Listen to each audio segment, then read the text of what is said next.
ഉപഭോക്താവിന്റെ അനുമതിയില്ലാതെ ബാങ്ക് സ്വമേധയാ ആവറേജ് മിനിമം ബാലൻസ് പരിധി ഉയർത്തുകയും അത് പാലിക്കാത്തതിന്റെ പേരിൽ പിഴ ഈടാക്കി പണം കവരുകയും ചെയ്തു എന്നാരോപിച്ച് സ്വകാര്യ ബാങ്കിനെതിരെ കേന്ദ്ര സർക്കാരിനും പോലീസിനും പരാതി.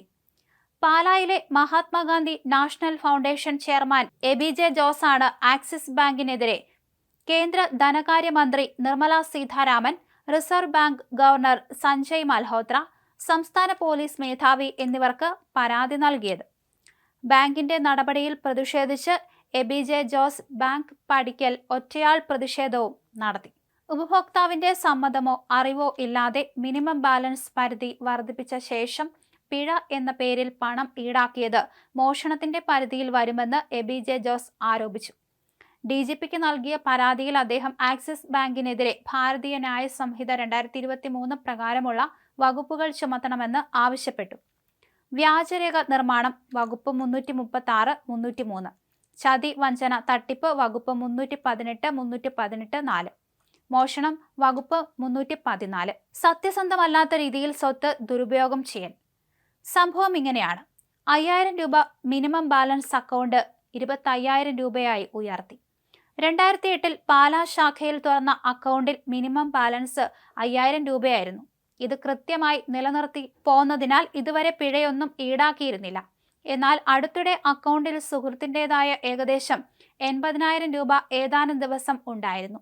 ഈ പണം പിൻവലിച്ച ശേഷം കഴിഞ്ഞ ദിവസം അക്കൗണ്ട് പരിശോധിച്ചപ്പോൾ 401.93 രൂപ കുറവുണ്ടായതായി ശ്രദ്ധയിൽപ്പെട്ടു.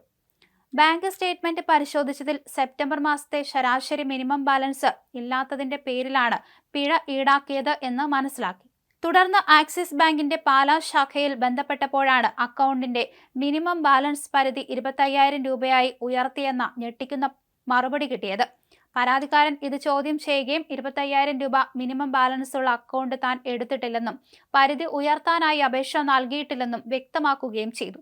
ഇതിന് മറുപടിയായി ബാങ്ക് അധികൃതർ നൽകിയ വിശദീകരണം ഏറെ വിചിത്രമാണ്. അക്കൗണ്ടിൽ കൂടുതൽ പണം കിടന്നിരുന്നതിന്റെ അടിസ്ഥാനത്തിൽ ബാങ്ക് സ്വയം അക്കൗണ്ടിന്റെ മിനിമം ബാലൻസിന്റെ പരിധി ഉയർത്തുകയായിരുന്നു. കൂടാതെ അക്കൗണ്ട് പരിധി ഉയർത്തുന്നത് സംബന്ധിച്ച് ഇമെയിൽ അയച്ചിരുന്നുവെന്നും അതിന് മറുപടി നൽകിയില്ലെങ്കിൽ ബാങ്ക് സ്വയം പരിധി ഉയർത്തുമെന്നായിരുന്നു ഇമെയിലിന്റെ ഉള്ളടക്കമെന്നും ബാങ്ക് അധികൃതർ അറിയിച്ചതായി പരാതിയിൽ പറയുന്നു. ഇത് ഉപഭോക്താവിന്റെ പണം കൈകാര്യം ചെയ്യാനുള്ള അവകാശം കവർന്നെടുക്കുന്നതിന് തുല്യമാണെന്നും ലാഭമുണ്ടാക്കാനുള്ള ബാങ്കിന്റെ തട്ടിപ്പാണ് ഇതെന്നും എബിജെ ജോസ് ആരോപിക്കുന്നു.